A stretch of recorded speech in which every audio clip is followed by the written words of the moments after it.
Macro counting or intuitive eating? Which one is better? Let's talk about it.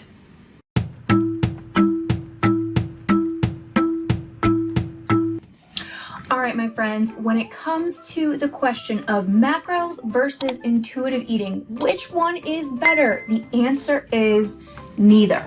Hey there, welcome back to the channel. It's Chelsea, your gut health coach. All right, that might not be the answer that you wanted. You were probably hoping for something clear cut, like what do I do? But let's talk about it a little bit. So first I want to talk about what each of these options, macros and intuitive eating, what they are and what they are not. So intuitive eating, what it is listening to the signals of your body and eating based on that. What it is not is an excuse to just eat whatever you want whenever you want. I mean, you can eat whenever you want because you're a full-blown adult, but if we're eating to feed and nourish, we're usually looking for specific keys, specific signals from our body. Macro tracking is, of course, very big in, a weight loss or approach of that nature, but it can be for so much more than that. The way that I like to look at it is intuitive eating is an end goal, but for most people, it's not a starting point. For most people, they're gonna need to spend some time with macro tracking to simply learn what it is their body needs.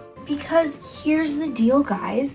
We live under chronic stress. Whether you feel like you're a person who's stressed or not, our modern day lifestyle is just set up where we experience a high level of stress, of input. Our body is in a reactive state, a fight or flight state most of the time, point blank period. Unless we are practicing, which hopefully we are, practicing getting into a parasympathetic state, getting into a restful state. But again, for the most part, a lot of us are spending a lot of time with the sympathetic part of this nervous system engaged with our work emails, with Netflix, with our cell phones, with whatever's going on, the world at large. Add on top of that the ease of access to food for most people. We have access to pretty much whatever we want to eat whenever we want to eat it, which is great.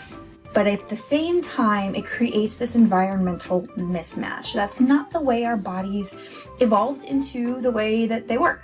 And what happens is just over time, we build up things like gut inflammation, dysfunctional digestion, irregulating hormones, and things like that. And that's just simply going to throw us off. So if we just listen to what our body says it's needing, when things aren't quite in balance, that's likely going to lead us down a path that will not optimally support our health. The prerequisites for intuitive eating are to first make sure that we have an adequate nutrient status.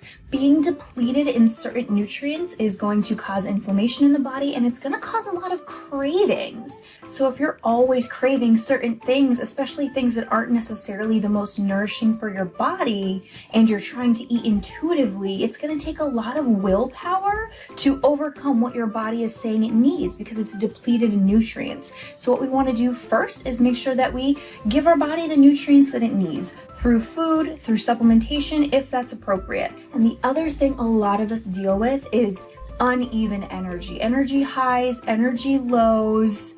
Our blood sugar isn't balanced. We're waking up in the middle of the night, we're getting hangry, we're getting headaches. And these are all signs, again, that our body, it's not regulating our blood sugar quite right.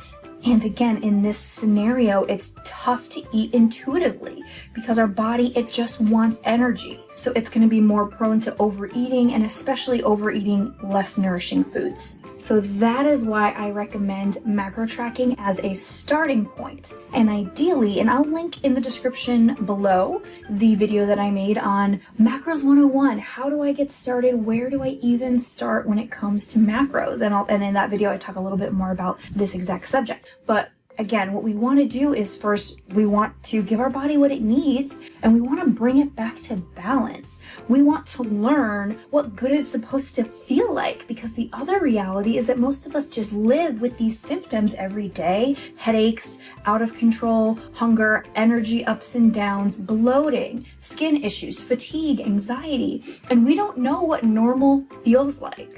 So the benefit of macro tracking, again, at least in the beginning, is we can play around with different ratios. We can make sure that we're getting an adequate amount of all of the macronutrients, and we can make sure to take a look at the micronutrients, make sure we're getting enough of all of those and adding in supplements if necessary, and just get back to normal.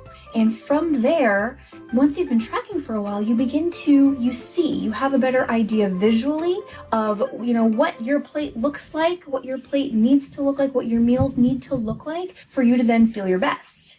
Just a simple example, most people usually think they're getting a pretty decent amount of protein, but with my clients, when I have them start tracking, they're shocked to see that they're getting actually significantly lower than what they should. And when we work to improve that number, their energy, their recovery from workouts, their comfort in their bodies is just a little bit better because they took a look at where that number is and where it needs to be. And now they know what that number that they need to be hitting looks like, and then they can do it more intuitively.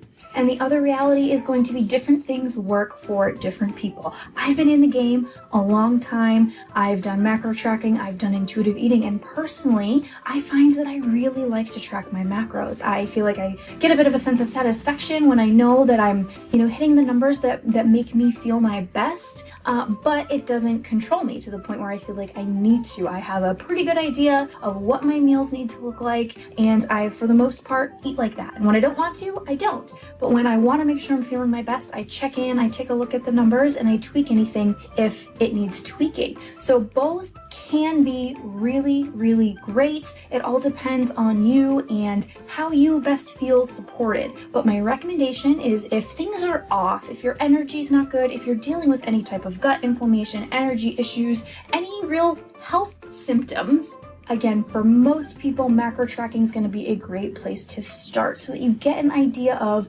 what it is that your body needs, what feels best to you. And then once you feel like you've got a good rhythm, you feel like you've got a good understanding, and you've taken care to make sure that those nutrient needs are fulfilled, whether that's through eating more nutrient-dense food, through simply shifting the macros to get enough of all of the things, or adding in nutritional supplementation, when we get back to that baseline, it becomes so much easier to then not feel controlled by food, to feel like we can eat what we need and also eat what we want and listen to what our body needs. So that is the 411 on macro tracking versus intuitive eating. I'd love to hear in the comments what you've tried, what you have found works for you. So let me know. Make sure to like and subscribe, and head over to Instagram and find me at Chelsea K. Mancini. And these videos drop every single week. So again, make sure you subscribe so you get notified.